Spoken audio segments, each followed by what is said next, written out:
During the period between the 15th and 19th century, new empires emerged and again waged war for supremacy.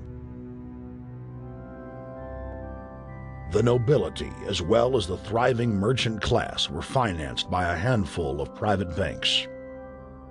Many of the great money houses would hedge their bets and finance both sides of a war. Sophisticated intelligence-gathering networks gave the financiers a clear edge over the governments they were slowly gaining control of. On the 18th of June, 1815, agents of the British arm of the Rothschild family looked on as Emperor Napoleon Bonaparte fought desperately to save his army from the jaws of a British-Prussian pincer attack. A Rothschild agent was able to get the news of Napoleon's defeat at the hands of Lord Wellington to Nathan Rothschild a full 20 hours before the news reached London. Nathan, the head of the British arm of the Rothschild family, put out the rumor to the London Stock Exchange that Napoleon had won the war. Stocks plunged by 98%, and Rothschild was then able to buy up the entire British economy for pennies on the pound. When the news of Napoleon's defeat finally arrived, stocks soared. Britain was now the undisputed ruler of Europe, and Rothschild ruled England.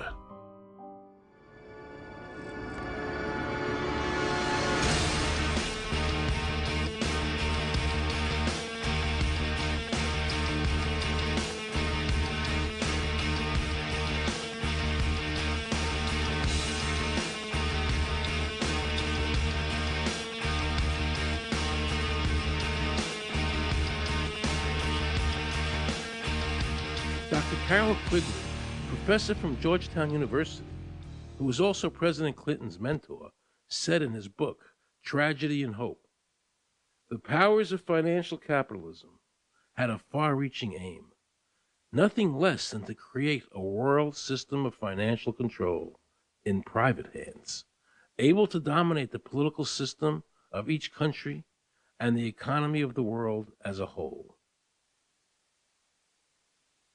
And then President Clinton's Deputy Secretary of State, Strobe Talbot, said, in the next century, nations as we know it will be obsolete.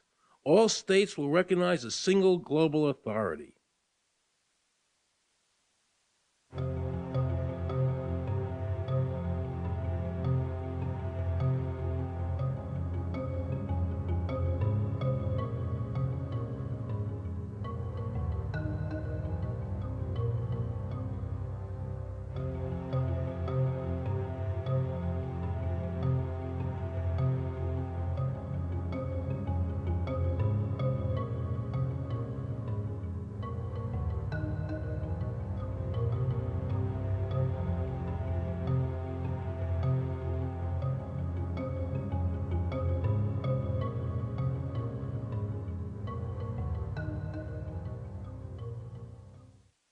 Now pay close attention to this quote by David Rockefeller, and you'll understand what is happening in the world today and where the American people are heading as a nation.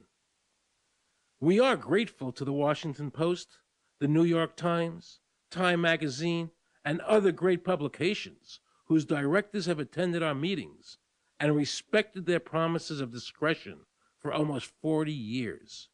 It would have been impossible for us to develop our plan for the world if we had been subjected to the lights of publicity during those years. But now, the world is more sophisticated and prepared to march towards a world government. The supranational sovereignty of an intellectual elite and world bankers is surely preferable to the national autodetermination practiced in past centuries. David Rockefeller, a member of the Council on Foreign Relations, actually believes that we would be better off if he and his bank of friends ran the world.